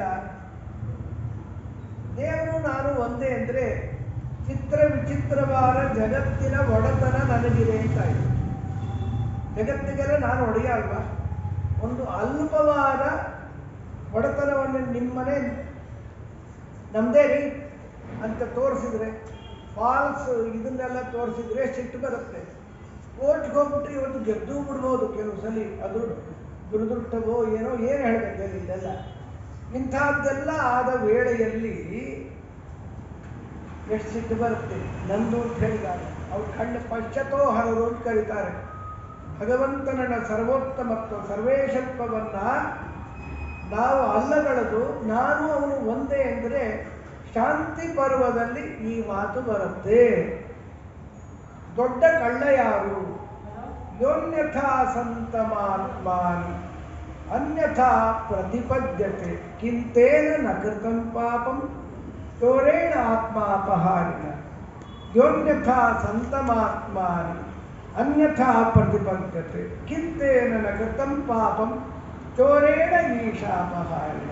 ಯೋನ್ಯಥಾ ಸಂತಮಾತ್ಮಾನಂ ಅನ್ಯಥಾ ಪ್ರತಿಪದ್ಯತೆ ಕಿಂತೇನ ನ ಕೃತಂ ಪಾಪಂ ಚೋರೇಣ ಬ್ರಹ್ಮಾಪಹಾರಿಣ ಅಂತ 3 ಮಾತು ಆಚಾರ್ಯರು ಹೇಳ್ತಾರೆ. ಅದನ್ನು 4ನೇ ಅಧ್ಯಾಯ ಅನುವ್ಯಾಖ್ಯಾನದಲ್ಲಿ ಸರ್ವೇಶನಾದ ಸರ್ವೋತ್ತಮನಾದ ಅನಂತ ಕಲ್ಯಾಣ ಗುಣಪರಿಪೂರ್ಣನಾದ ನಾರಾಯಣ ನಾನು ಅವನು ಒಂದೇ ಅಂತ ಭಾವನೆ ಮಾಡೋದು ಇದೆಯಲ್ಲ ದೊಡ್ಡ ಅಪರಾಧ. ಪರಮಚೇತನ, ನೀನು ಅಲ್ಪಚೇತನ. ಶಂಕರಾಚಾರ್ಯರು ಕೂಡ ಕಥಮೇಕತ್ವಮನಯೋ ಘಟತೆ ವಿಪರೀತಯೋ ಸರ್ವಜ್ಞತ್ವ ಸರ್ವೇಶ್ವರತ್ವ ಸರ್ವೋತ್ತಮತ್ವಾದಿರ್ಗುಣೈ ತದ್ಗತಿಕಃ ದುಃಖ ಜೀವನಃ. ಅವನ ಅಧೀನ ಜೀವ. ಕಥಮೇಕತ್ವಮನಯೋ ಘಟತೆ, ವಿರುದ್ಧ ಧರ್ಮಗಳಿಂದ ಕೂಡಿದ ಜೀವೇಶ್ವರರಿಗೆ ಐಕ್ಯ ಎಲ್ಲಿಂದ ಹೇಳೋದ್ರಿ? ಅವ್ರದೇ ಮಾತು ಗೊತ್ತಾ? ಕೆಲವರು ಮುಂದೆ ಬಂದವರು ಸರಿಯಾಗಿ ಅರ್ಥ ಮಾಡಿಕೊಳ್ಳದೆ ದಾರಿ ತಪ್ಪೋದಿದೆ. ಅದಕ್ಕೆ ಜೀವಬ್ರಹ್ಮರಿಗೆ ಐಕ್ಯವನ್ನು ಸರ್ವಥಾ ಚೇತನರ ಅಭೇದ ಆಗಿರಲಿ. ಒಂದು ಜಡವನ್ನು ಮತ್ತೊಂದು ಜಡ ಅಂತ ತಿಳಿದ್ರೆ ಎಷ್ಟು ಅನರ್ಥವಾಗತ್ತೆ ಅಂತ ವಿಸ್ತಾರವಾಗಿ ನಿರೂಪಣೆ ಮಾಡುತ್ತಾ, ದಶರಥ ಮಹಾರಾಜ ಬೇಟೆಗೆ ಹೋಗಿದ್ದಾಗ ಋಷಿಕುಮಾರ ಕಥೆ ಗೊತ್ತಿದೆ ಅಲ್ವಾ? ಕೊಡದಲ್ಲಿ ನೀರು ತುಂಬ್ತಾ ಇದ್ದ. ಇದು ಆನೆ ನೀರು ಕುಡಿತಾ ಇದೆ ಅಂತ. ಕೊಡದಲ್ಲಿ ನೀರು ತುಂಬುವ ಶಬ್ದವನ್ನ ಹಸ್ತಿ ಜಲಪಾನ ಮಾಡ್ತಾ ಇದೆ ಅಂತ ಈ ಶಬ್ದ ಆ ಶಬ್ದ ಬೇರೆ ಬೇರೆ 2 ಶಬ್ದವನ್ನ, ಆ ಶಬ್ದವನ್ನು ಈ ಶಬ್ದ ಅಂತ ತಿಳಿದಿದ್ದಕ್ಕೆ ಎಂಥ ಅನರ್ಥ ಆಗ್ಬಿಡ್ತು ದಶರಥ ಮಹಾರಾಜನಿಗೆ. ಅವ್ರ ತಂದೆ ಶಾಪ ಕೊಟ್ಬಿಟ್ಟ. ಅದು ವರವೂ ಆಯಿತು, ಮಕ್ಕಳೇ ಆಗಿರಲಿಲ್ಲ.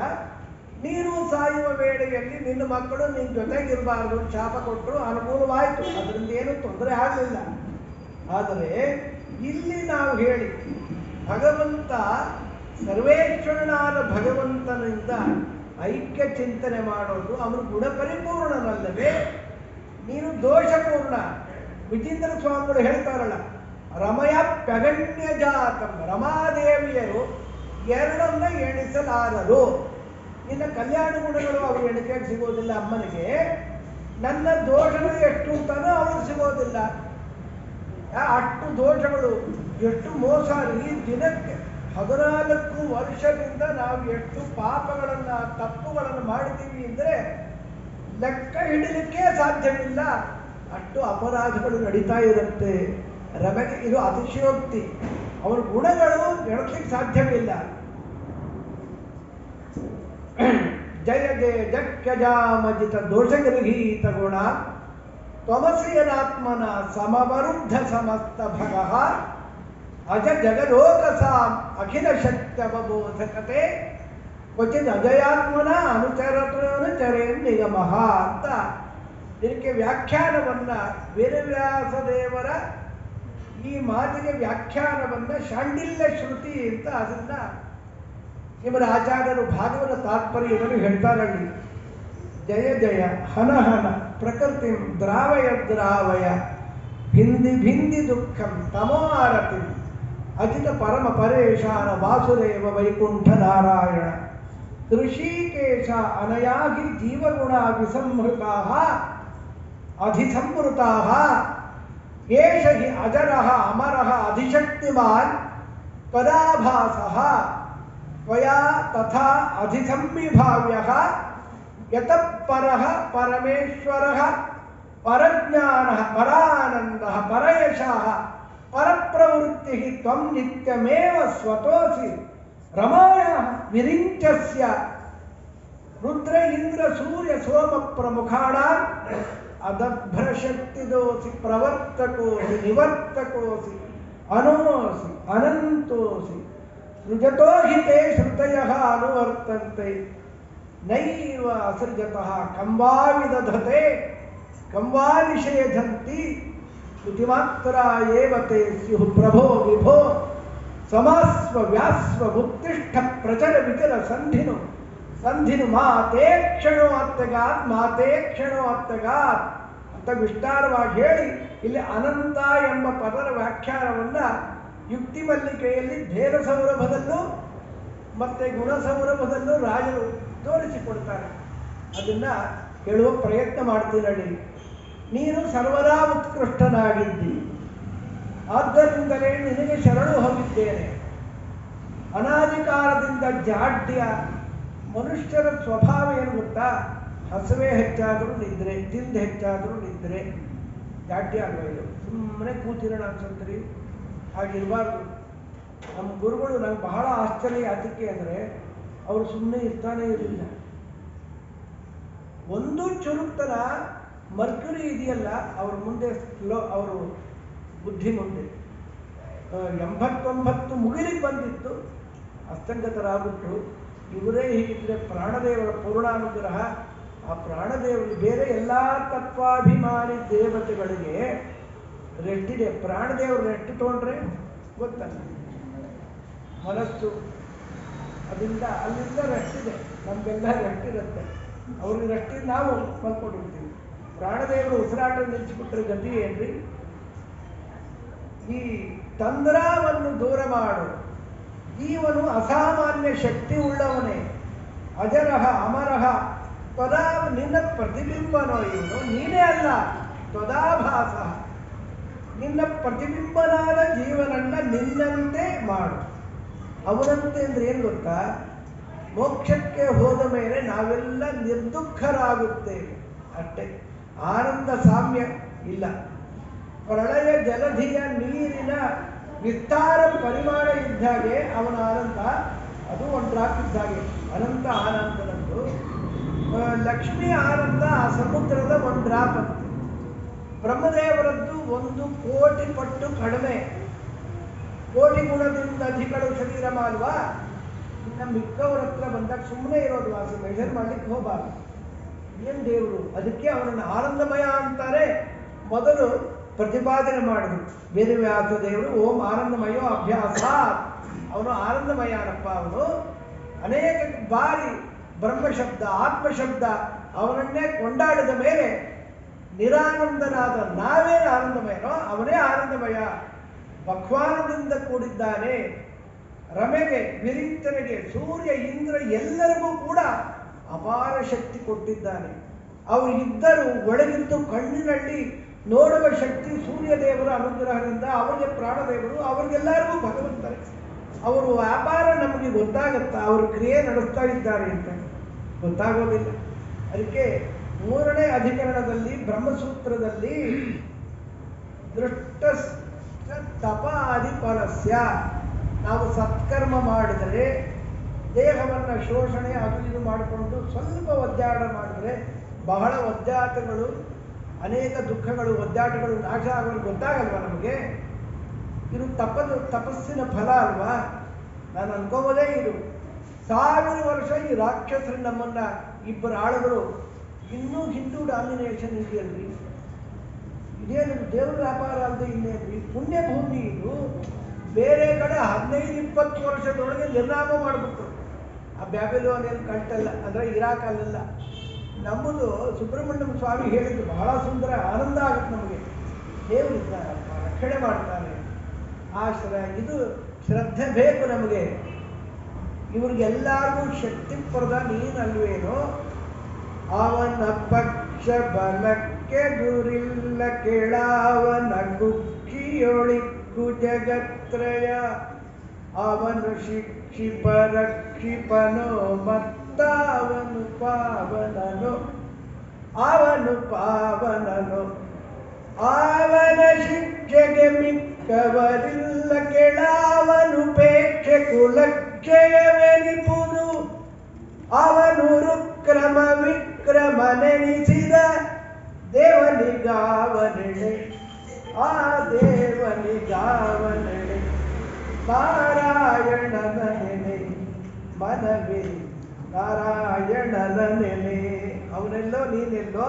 ಇಲ್ಲಿ ಸೌರಭದಲ್ಲಿ ಅಂತಾರೆ, ಇಲ್ಲಿ ನೋಡ್ರಿ, ಕದಾಚಿತ್ ಪೌಂಡ್ರಕೋ ನಾಮ ಕಾಶೀರಾಜ ಪ್ರತಾಪವಾನ್ ವಾಸುದೇವಮಿತ್ಯಜ್ಞ ದೂತಂ ಕೃಷ್ಣಾಯ ಪ್ರಾಹಿಣೋತು. ಒಬ್ಬ ದೂತನನ್ನ ಪೌಂಡ್ರಕ ವಾಸುದೇವ, ದೇವರ ದೊಡ್ಡಮ್ಮನ ಮಗ ವಸುದೇವನೇ ಇವನಿಗೂ ತಂದೆ.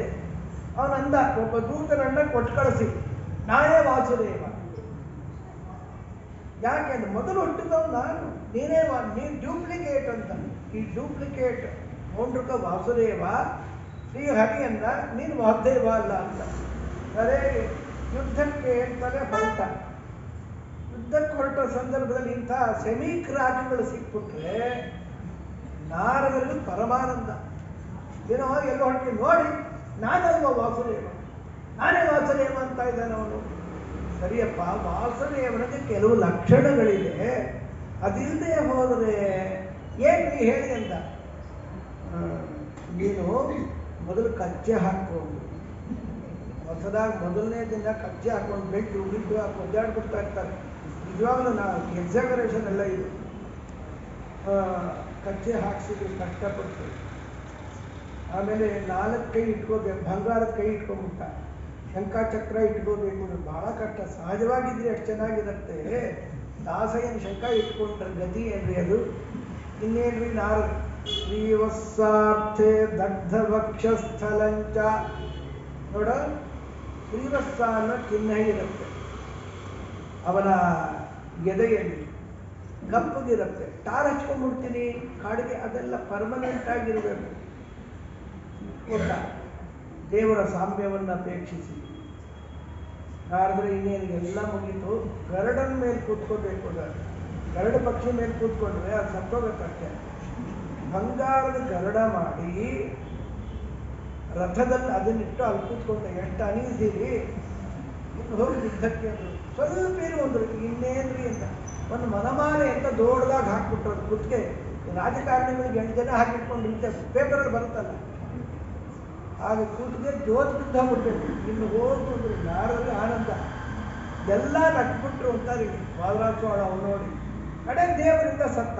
ಕಾಶಿ ಪಟ್ಟಣ ಸಮಗ್ರ ಸುಟ್ಟು ಭಸ್ಮೀಭೂತವಾಗ್ಬಿಡ್ತು. ನಾನೇ ವಾಸುದೇವ ಅನ್ಕೊಂಡು ಹೊರಟ ಇವನು, ಆ ಊರು ಸುಟ್ಟೋಯ್ತು. ಇವನು ಸತ್ತ. ಕಡೆಗೆ ಇವನು ಮಗ ಸುದಕ್ಷಿಣ ಅಂತ ಅವನು ಸತ್ತ. ಮಹಾಸ್ಮಶಾನ ಅಂತ ಇವತ್ತಿಗೂ ಕೂಡ ಕಾಶಿ ಪಟ್ಟಣವನ್ನ ಕರೆಯೋದು ಯಾತಕ್ಕೆ ಅಂದರೆ ನಾನೇ ವಾಸುದೇವ ಅಂತ ಒಬ್ಬ ಚಿಂತನೆ ಮಾಡಿದ್ರೆ ಹೀಗಂದ್ರೆ ಐಕ್ಯ ಚಿಂತನೆ ನಾವು ಮಾಡಬಹುದೇ? ಮಾಡಬಾರ್ದಲ್ಲ. ಇನ್ನೊಂದಂತಾರೆ, ಹಿರಣ್ಯಕಶಿಪು ಅವನ ಮಗನ ಒಟ್ಟಿಗೆ ವಿವಾದ ಮಾಡಿ ಯಾರೋ ನಾನಲ್ಲದೆ ಇನ್ನೊಬ್ಬ ಈಶ್ವರ ಅಂತ ಹೇಳಿದ. ಇದ್ದಾನಪ್ಪ ನಿನ್ನೊಳಗು ನನ್ನೊಳಗು ಸರ್ವಾಂತರ್ಯಾಮಿ ಕಸ್ಮಾತ್ ಸ್ತಂಭೇನ ದೃಶ್ಯತೆ. ಯಾಕೋ ಕಂಬದಲ್ಲ ಯಾಕೆ ಕಾಣಿಸಲ್ಲ? ನಂಗೆ ಕಾಣಿಸ್ತಾರಲ್ಲ ತಂದೆ ಅಂತ. ಉನ್ನಾಡ ನೀವು ಸ್ವಾಮಿ ಉನ್ನಾಡು ಕೊಟ್ಟು ಅಲ್ಲ, ಕಂಬದಲ್ಲಿ ಇದ್ದ. ನೀನು ಕಾಣದೇ ಇದ್ರೆ ಏನಾಯ್ತು? ಅವಿತುಕೊಂಡಿದ್ರು ನಾನು ಪತಾಣ ಮುಷ್ಟಿ ನಾರಾಜನ ವಜ್ರ ಮುಷ್ಟಿಯಿಂದ ಗುದ್ದಿದ. ಅದು ಸೀಳಿ ಹೊರಗೆ ಬಂದು ಹಿರಣ್ಯಕಶಿಪುವನ್ನು ಕೊಂದು ಹಾಕಿಬಿಡ್ತು. ನೋಡಿದ್ರ ಏನಾಗುತ್ತೆ? ಐಕ್ಯ ಚಿಂತನೆ ಮಾಡಿ ವರದಿಂದ ತೃಪ್ತನಾದ ಹಿರಣ್ಯಕಶಿಪು ಎಂದೋ ಸತ್ತೋದ. ಪ್ರಹ್ಲಾದರಾಜರು ಇವತ್ತಿಗೂ ಇದ್ದಾರೆ. ಬೆಂಗಳೂರಲ್ಲೇ 100 ಕಡೆ ಅವರು ವೃಂದಾವನ ಇದ್ದು ನಮ್ಮನ್ನೆಲ್ಲ ಅವ್ರಿಗೆ ಬೇಕಾಗಿಲ್ಲ ಪೂಜೆ, ನಮ್ಮನ್ನೆಲ್ಲ ರಕ್ಷಣೆ ಮಾಡ್ತಾ ಇಲ್ವ? ಭೇದ ಚಿಂತನೆ ಮಾಡಿ ರಾಯರು, ವ್ಯಾಸರಾಜರು, ಬಾಲ್ಮೀಕರಾಜರು ಜಗತ್ತನ್ನೆಲ್ಲ ಉದ್ಧಾರ ಮಾಡಿಬಿಟ್ರು. ಐಕ್ಯ ಚಿಂತನೆ ಮಾಡಿ ಅವರಪ್ಪ ಎಂದೋ ಸತ್ತೋದ ಹಿರಣ್ಯಕಶಿಪು. ಏನು ಪ್ರಯೋಜನ? ಯಾವ ರೀತಿ ಇರಬೇಕು? ಒಂದೇ ಕುಲವೆಂದು ತಿಳಿಯಲಿ ಬೇಡ, ತಿಳಿದರ ನಿನಗೆ ಕೇಡಾದೀತು. ಪುರಂದರದಾಸರು ಜಯವದ ಈ ಮನತನಕ್ಕೆ, ಬಿಡು ಬಿಡು ಬಿಡು ಬಿಡು ಮನ ಸಂಶಯವ, ಶುಕನೆಂಬಕ್ಕಿ ಹೇಳ್ತೈದಪ್ಪ, ಜಗದೆಂಬೋ ಗಿಡ ಹುಟ್ಟೈತಂಡ, ಹಣ್ಣುಗಳೆರಡು ಹುಟ್ಟಿ ತಂಡ, ಐದಾವಪ್ಪ ಮೂರು ಬುಡದ ಗಿಡ ಕೇಳಣ್ಣ. ಜಗತ್ತೆಂಬ ಒಂದು ವೃಕ್ಷ ಹುಟ್ಟಿದೆ, ಅಲ್ಲಿ 2 ಪಕ್ಷಿಗಳು ಒಟ್ಟಿಗೆ ಕೂತ್ಕೊಂಡಿದೆ. ಅದಕ್ಕೆ 3 ಗುಣ ಇದೆ, ಸತ್ವ ರಜಸ್ತಮಸ್ಸು. ಏಕಾಯನೋಸೌ ದ್ವಿಪದಃ ತ್ರಿಮೂಲಃ ಚತುರಸಃ ಪಂಚಶಿಫಃ ಷಡಾತ್ಮ ಸಪ್ತತ್ವಕ್ ಅಷ್ಟವಿಟಪಃ ನವಾಕ್ಷಃ ದಶಚ್ಛದಿ ದ್ವಿಖಗೋಹಿ ಆದಿವೃಕ್ಷಃ ಎಂಬುದಾಗಿ ದಶಮಸ್ಕಂದದಲ್ಲಿ ಗರ್ಭಸ್ತುತಿಯಲ್ಲಿ ಬರುವ ಮಾತನ್ನು ಹೇಳುತ್ತಾ ಐಕ್ಯ ಚಿಂತನೆಯನ್ನು ಮಾಡಬಾರದು ನೀವು ಅಂತ ಹೇಳ್ಕೊಡ್ತಾರಲ್ಲಿ. ಹಣ್ಣಿನ ಒಳಗೆ 4 ರಸವು, 5 ದೊಡ್ಡ ಹರೆ ಕಾಣಪ್ಪ, 6 ಬಗೆಯ ಸ್ವರೂಪ ಕೇಳು, 7 ಬಗೆಯ ತೊಗಟುಂಟಂಡ. 4 ರಸ ಅಂತಾರೆ. ಅದ್ಯಾವ್ದು ಗೊತ್ತಾ? ಧರ್ಮ, ಅರ್ಥ, ಕಾಮ, ಪ್ರವೃತ್ತಿ ಫಲದ ರುಚಿ, ಮೋಕ್ಷ ನಿವೃತ್ತಿ ಫಲ ನಿವೃತ್ತಿ ಕರ್ಮದ ರುಚಿ.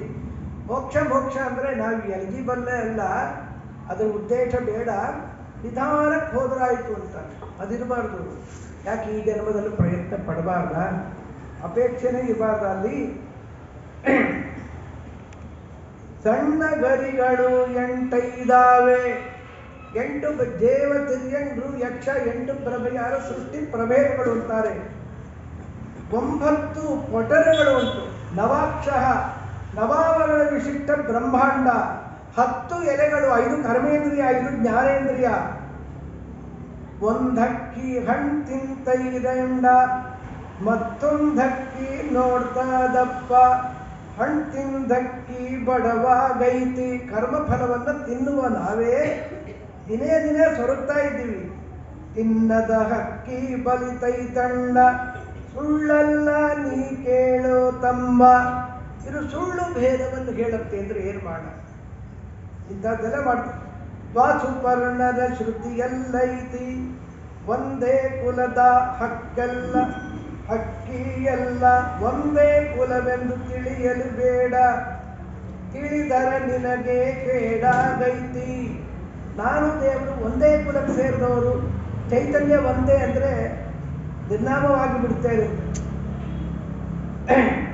ಮಾರ್ಗವ ಕಟ್ಟಿ ಸುಲಿಯುತ್ತಾರೆ, ಬೇರೆ ಚಿಂತನೆ ಮಾಡಿ ಮೋಕ್ಷ ಸಾಧನೆ ಮಾಡ್ಕೊ. ಆದರೆ ಈ ಕಾರಣೆಯಿಂದ ಅಭಿಮನ್ಯಮಾನವಾದ ಕಾಮ ನಮ್ಮನ್ನ ಎಲ್ಲ ಕಷ್ಟಪಟ್ಟು ಸಂಪಾದನೆ ಮಾಡಿದ ಪುಣ್ಯವನ್ನು ಸುಂದಾಕ್ಬಿಡ್ತಾರೆ.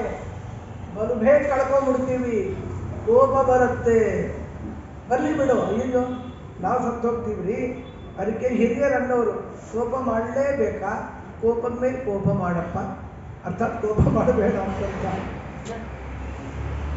ಮಾರನೆಂಬ ಕಳ್ಳ ಇದ್ದಾನೆ, ಮಾರಾದ್ರೆ ಮನ್ಮಥ, ಅವನು ತೊಂದರೆ ಕೊಡಲ್ಲ, ದೇವರ ಮಗ ಅವನು, ಕಾರಣ ಏನು ಇದ್ದಾನಲ್ಲ ಅವನು ಮಾರ ಎತ್ತಿ, ಅವನು ಮಾರಣ, ನಮಗೆ ಕೊಂದು ಹಾಕಿ ಬಿಡ್ತಾನಲ್ಲಿ.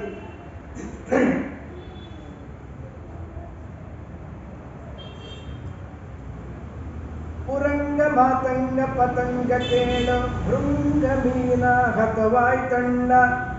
ಜ್ಞಾನ ಭಕ್ತಿ ಎಂಬ ಮಾರ್ಗವ ಎರಡು, ದೊಡ್ಡ ಮಾರ್ಗವ ಹಿಡಿಬೇಕಣ್ಣ.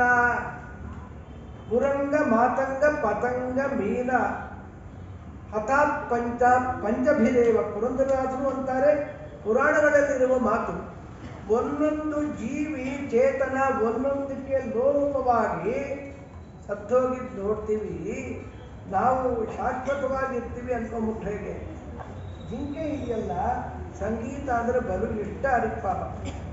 ಇಷ್ಟ ಆದ್ರೆ ಮುಂದೆ ಕಷ್ಟ ಏನು ಗೊತ್ತಾ, ಎಳೆ ಹುಲ್ಲು ಮೇಯ್ತಾ ಇತ್ತು, ಆ ಬೇಡದವನು ಕೊಳಲನ್ನು ಬಾರಿಸ್ತಾ ಇದ್ದ, ಹುಲ್ಲು ತಿಂದು ತೃಪ್ತಿ ಆಗಿತ್ತು. ಸಂಗೀತ ಬೇರೆ, ಮೈ ಮರೆತು ಒಂದು ಹಾಕಿಬಿಟ್ಟ ಹೊಟ್ಟೋದ.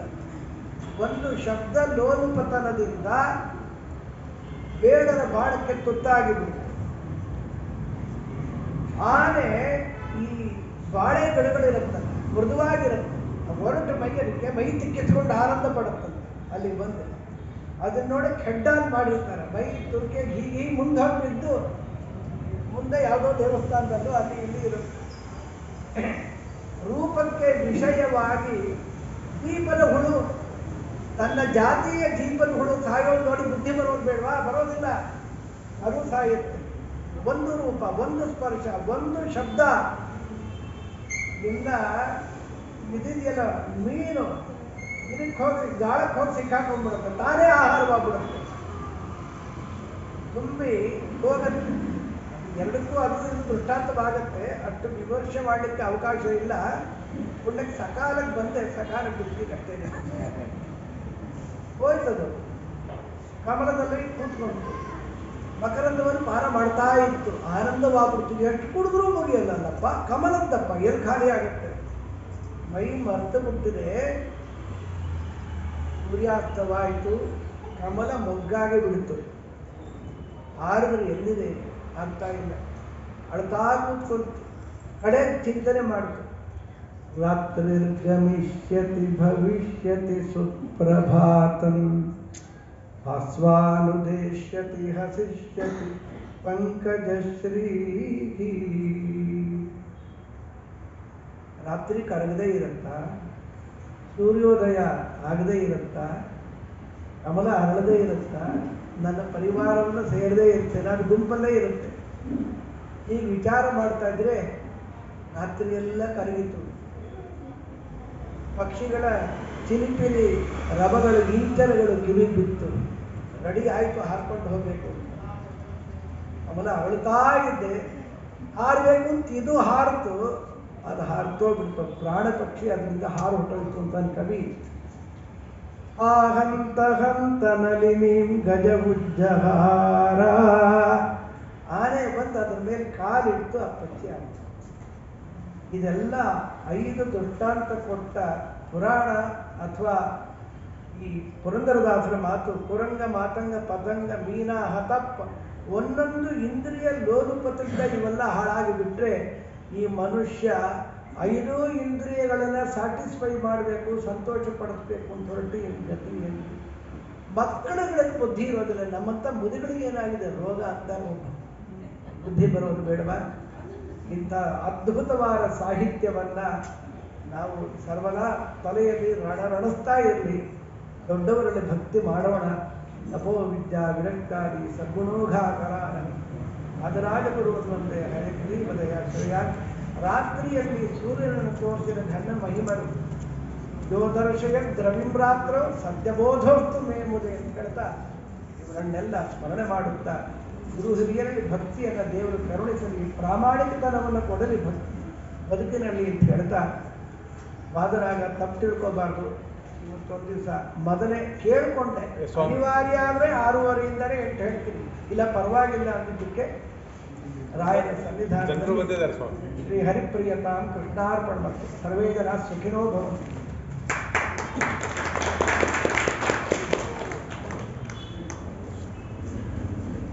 ಪೂಜ್ಯ ಗುರುಗಳಲ್ಲಿ ಒಂದು ವಿನಂತಿ, 2 ನಿಮಿಷ ಅವಕಾಶ ಇದೆ.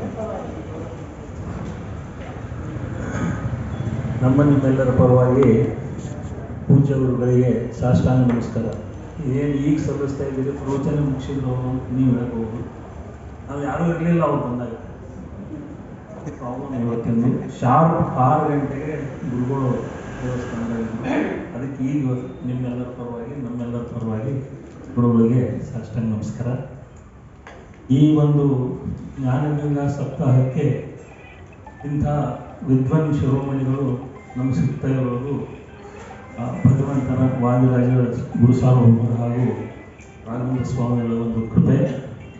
ನಿಜವಾಗಿ ಇವತ್ತು ಆಚಾರ್ಯರು ಎಷ್ಟು ಹೇಳಬೇಕಂತ ಮನಸ್ಸಲ್ಲಿ ಇಟ್ಕೊಂಡು ಬಂದರೆ, ಒಂದು ಅವರಿಗೆ ಟೈಮ್ ಪಾಬಂದಿ, 1 ಗಂಟೆಯಲ್ಲಿ ಅವರು ಎಷ್ಟು ಹೇಳಬೇಕು ನಮಗೆ ಅಷ್ಟನ್ನು ಹೇಳಬೇಕು ಅನ್ನೋ ಒಂದು ಪ್ರಯತ್ನ ಮಾಡಿದರೆ ಅದು ನಮಗೆ ಸಾಕಾಗಿಲ್ಲ. ಇನ್ನೊಂದು ಸಲ ನಮಗೆ ಅವಕಾಶ ಕೊಟ್ಟು 1 ವಾರ ಆದರೂ ಅವರಿಗೆ ಕಾರ್ಯಕ್ರಮ ನಡೆಸ್ಕೊಡ್ಬೇಕು ಅಂತ ಅವರಲ್ಲಿ ವಿನಂತಿ ಮಾಡ್ಕೊತೇನೆ. ಇನ್ನು ಒಂದು ಪ್ರಕಟಣೆ, ನಾಳೆ ವಿದ್ವತ್ ಗೋಷ್ಠಿ ಸರಿಯಾಗಿ 6:30 ಗಂಟೆಗೆ ಎಲ್ಲ ವಿದ್ವಾನ್ ಶಿರೋಮಣಿಗಳು ಬರ್ತಾರೆ. ದಯವಿಟ್ಟು ಎಲ್ಲರೂ ಇನ್ ಟೈಮ್ ಬಂದು ಸಹಕರಿಸಬೇಕು. ನಾಡದ್ದು 17ನೇ ತಾರೀಕು ಶ್ರೀ ವಾದಿರಾಜ ಗುರುಸಾರ್ವಭೌಮರ ಮಧ್ಯಾರಾಧನೆ. ಅವರು ಬೆಳಿಗ್ಗೆಯಿಂದ ಎಲ್ಲ ಕಾರ್ಯಕ್ರಮಗಳು ಪಂಚಾಮೃತ ಅಭಿವೃದ್ಧಿಯೆಲ್ಲ ಅಲಂಕಾರ ಆಗಿರ್ತದೆ. ಅನ್ನ ಸಂತರ್ಪಣೆ ಎಲ್ಲರೂ ಭಾಗಿಯಾಗಬೇಕು. ಸೇವೆ ಏನಾದರೂ ಬರೆಸೋದಿದ್ರೆ ಅನ್ನ ಸಂತರ್ಪಣೆಗೆ ಹೂವು, ಹಾರ, ಹಣ್ಣು ಏನು ತರಬೇಕಾದ್ರೂ ಕೌಂಟರಲ್ಲಿ ದಯವಿಟ್ಟು ಬರೆಸಬೇಕಾಗಿ ವಿನಂತಿ. ಈಗ ಗುರುಗಳಲ್ಲಿ ಒಂದು ವಿಜ್ಞಾಪನೆ, ನಾವು ಹಿಂಗೆ ತಮಗೆ ಮತ್ತೆ ಕರೀತಾ ಇರ್ತೀವಿ. ಸಾಷ್ಟಾಂಗ ಪೂರ್ವಕ ನಮಸ್ಕಾರ ಹಾಕಿ ವಿನಂತಿ ಮಾಡ್ಕೊಳ್ತಾ ಇದ್ದೀನಿ, ದಯವಿಟ್ಟು ಆಗಮಿಸಬೇಕಾಗಿ. ಮಂಗಳಾರತಿ ಆದಮೇಲೆ ತುಳಸಿ ಪತ್ರ ಸಮರ್ಪಣೆ. ರಾಮಮೂರ್ತಿ ಅವರು